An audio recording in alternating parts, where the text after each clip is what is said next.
signing an executive order to pay TSA agents. Now, Homeland Security says they'll start getting paychecks as early as Monday. That'll include current pay and back pay. But the DHS funding battle is not over. Big news this afternoon. The House rejecting a DHS funding package that was passed overnight by the Senate.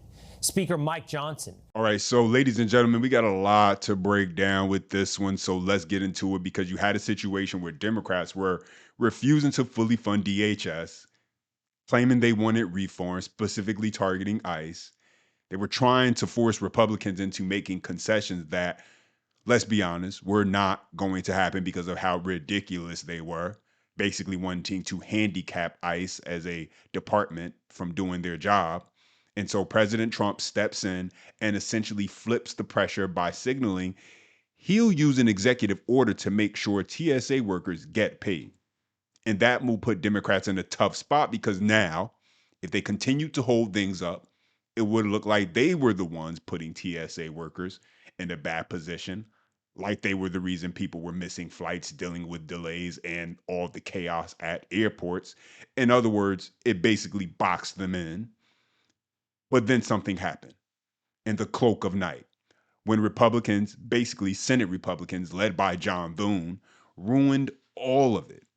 Because late at night, behind the scenes, the Senate comes through with a partial funding bill that doesn't include ICE or CBP, and then basically turns around and punts the whole thing back to the House before heading out for their vacations.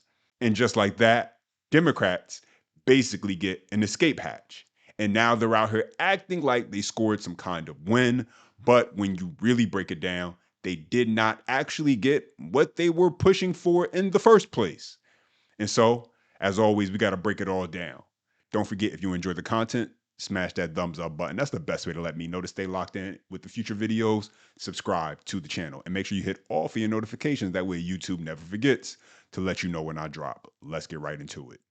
But we were out of time for the critical responsibilities and tens of thousands of workers currently going without pay.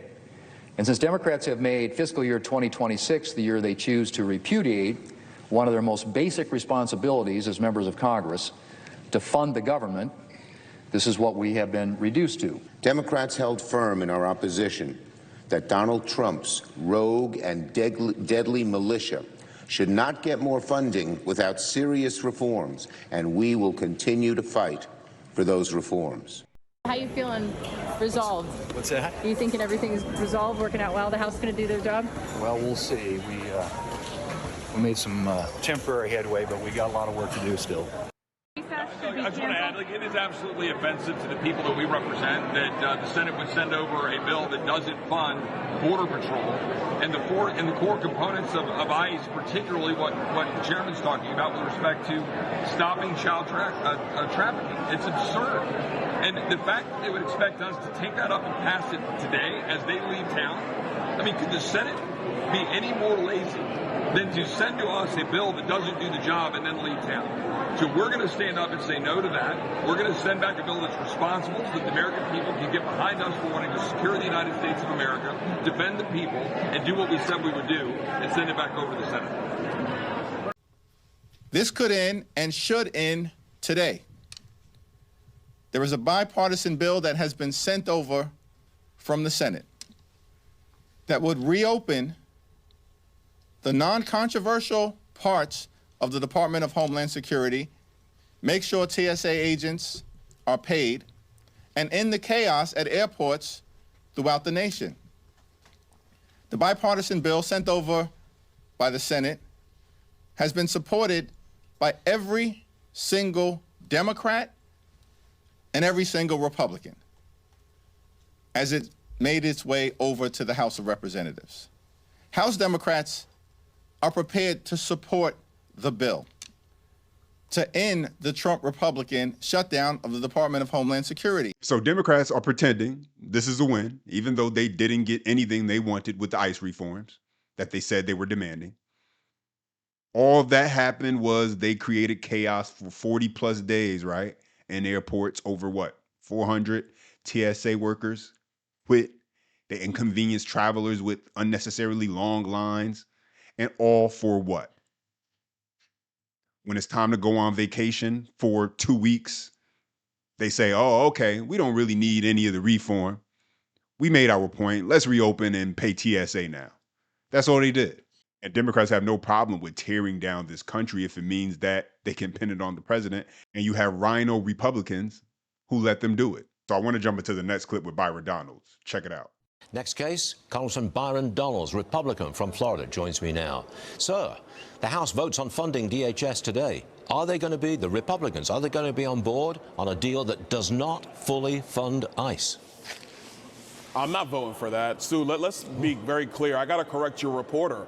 The Senate didn't vote last night. It was 2 a.m. There were 5 senators on the floor. They moved this by voice vote, which means Senate leadership, Republican and Democrat, agreed that everybody was just going to stay in their beds while 5 people moved this package without ICE and CBP. I find this to be very disgusting, and it abdicates the responsibility that United States senators have been given by the people in their states. A lot of times people are saying, how come Washington never gets anything done? Stuart, let me tell you the facts. The truth is, in the House, we move a lot of policy. And there's a lot of things that actually do not get a vote on the floor of the House because we know there is no will in the Senate to actually clear the filibuster. That is the problem. It's always the problem. So they did this BS in the cover of darkness while everybody was asleep, and then America's saying, well, what's the House going to do?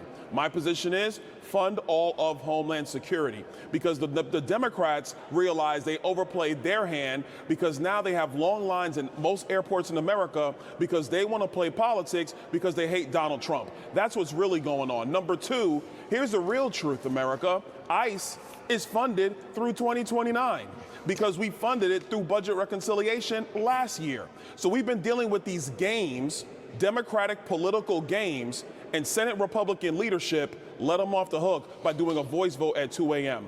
I'm a no. We'll see what they come up with today. So if it's a defeat today in the House, then what? What happens?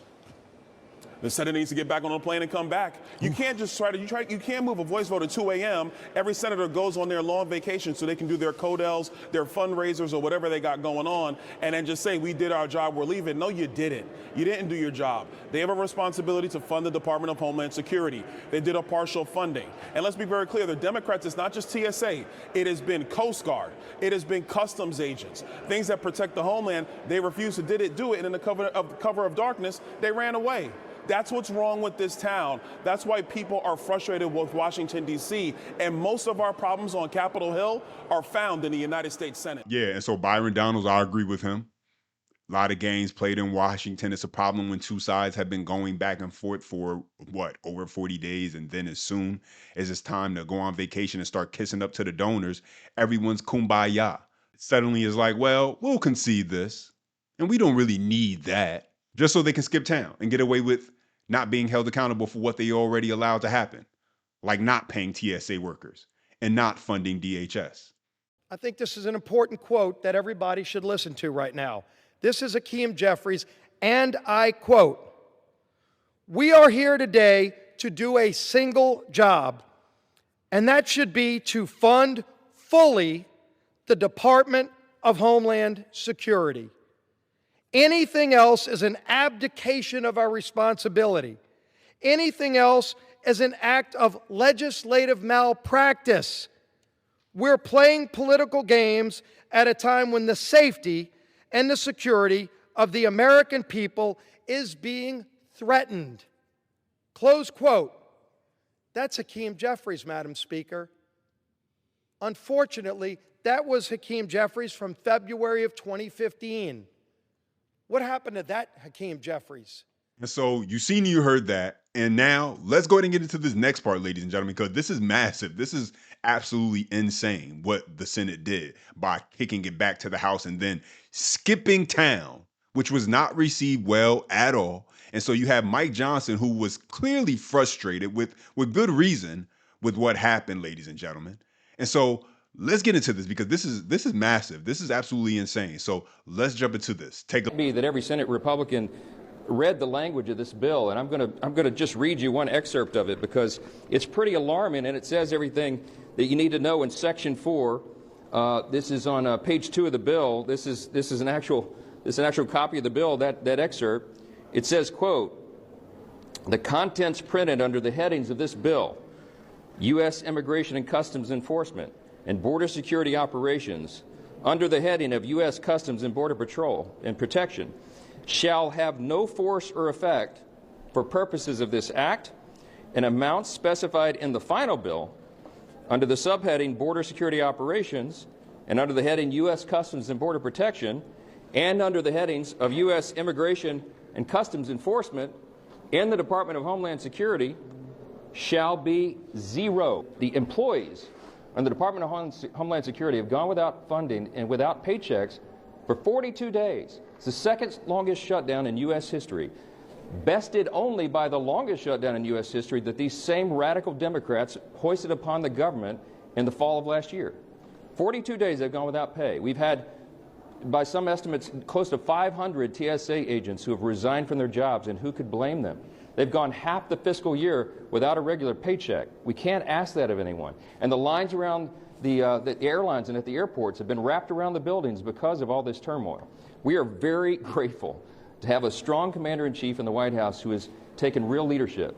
President Trump has already ordered by executive order that TSA agents will be paid, and that machinery is in process right now. The Office of Management and Budget is working through that to make sure that that happens, and we will reduce the lines and the waits at the airlines. We will make sure that those over to the Senate, and we hope that they'll accept that. They can do it in record time just like that with the unanimous consent. They could do that as early as Monday. In the meantime, TSA will be paid. We will have done our jobs, and we will protect the homeland, because that is the most basic responsibility of the Congress, is to protect the American people. We're not playing political games on this. We encourage some of our Democrats, hopefully we'll have some of our Democrats in the House who go along with this and stop the pain that's being forced upon these people. And so you got Speaker Mike Johnson, and he's clearly frustrated because of what John Thune did, essentially shifting the entire burden onto Republicans in the House. What was once pressure on Democrats is now sitting squarely on Republicans in the House to figure the entire thing out. And the path forward, yeah, it's reconciliation, but let's not act like that's some easy solution, ladies and gentlemen. Yeah, Democrats can't filibuster it, but that doesn't mean it's a done deal. And the reality is reconciliation has limits. It's a budget process. Not everything fits in there. On top of that, now you're talking about adding in things like military-related funding tied to Iran, which is only going to make this more controversial. So this isn't going to be clean. There's going to be disagreement. There's going to be pushback. And Johnson, he knows that. And don't forget the SAVE Act. You have some Republicans who are already wanting to tie that into it. That's exactly why this move stings. Because just days ago, Democrats were the ones under pressure. When President Trump stepped in with that executive order, it flipped the entire dynamic. Democrats were backed into a corner, basically. Either let it go through and lose leverage, or fight it and risk looking like they're blocking TSA workers from getting paid. That's a bad position to be in, right? For a Democrat right now. But instead of letting that situation play out, Thune gave them a way out, basically, instead of standing on business. Late night move, partial funding, send it back to the House, and now Democrats can act like they walked away with something, even though they didn't actually get the reforms they were demanding all along. Chuck Schumer, Hakeem Jeffries refusing to sign anything unless it meant extensive reform for ICE. Meanwhile, Republicans had control of the situation and they let it slip. And that's the part that's frustrating, because it didn't have to happen that way. The pressure was working. Democrats were on the defense. All you had to do was hold the line. Instead, now the roles are reversed. And now House Republicans have to carry this through reconciliation. If they don't, now you're back to square one, trying to pass a broader funding bill, sending it to the Senate, where Chuck Schumer is going to shoot anything down. That's not even a question. And you already know how that ends. Democrats turn around and say Republicans are the ones holding everything up, because Senate Republicans were more concerned about going on vacations, pleasing their donor base, doing what benefits them personally and professionally, not what they signed up for, which is what's best for the American people. But those are my thoughts on the update. Now I want to hear from you. Drop your comments down below. As always, smash that thumbs up if you enjoy the content. Subscribe to stay locked in for the future videos. And as always, until next time,